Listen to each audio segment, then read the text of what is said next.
பசங்களுக்கு கார் தாண்டி லவ் அப்புறம் தான் எல்லாமே. தேவி சொல்லுமா. ஒன்று சொல்லட்டுமா? சொல்லு.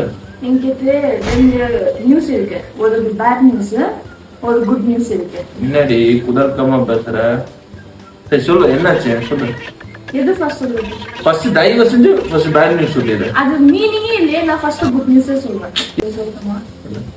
நல்ல வழியில ஆக்சிடென்ட் ஆயிடுச்சு. என்னது ஆக்சிடென்ட் ஆச்சா? என்ன உனக்கு எதுவும் அடிப்படலையே? நல்லா தான் இருக்க, எதுவும் இல்லை. அல்லா அல்ல வேலை அல்லமா குட் நியூஸ் சொல்லுன்னு சொன்னேன். பேட் நியூஸ் நான் சொல்லு. போன டைம் நீங்க ஒரு வண்டி ஆர்டர் பண்ணீங்க. கார் வண்டியா? ஆமா, கார் புக் பண்ணி வச்சிருக்கோம். அது வந்துச்சு. பிளான் பண்ணாத. சீரியஸா வந்துச்சு. நம்ம போய் எடுக்க போலாமா? அதுதான் எடுத்துட்டு வந்தேன். என்னது? அதுதான் எடுத்துட்டு வந்தேன். போய் கார் எடுத்துட்டு நீ வரியா? நான் நல்லா தான் இருக்கேன். அதுதான்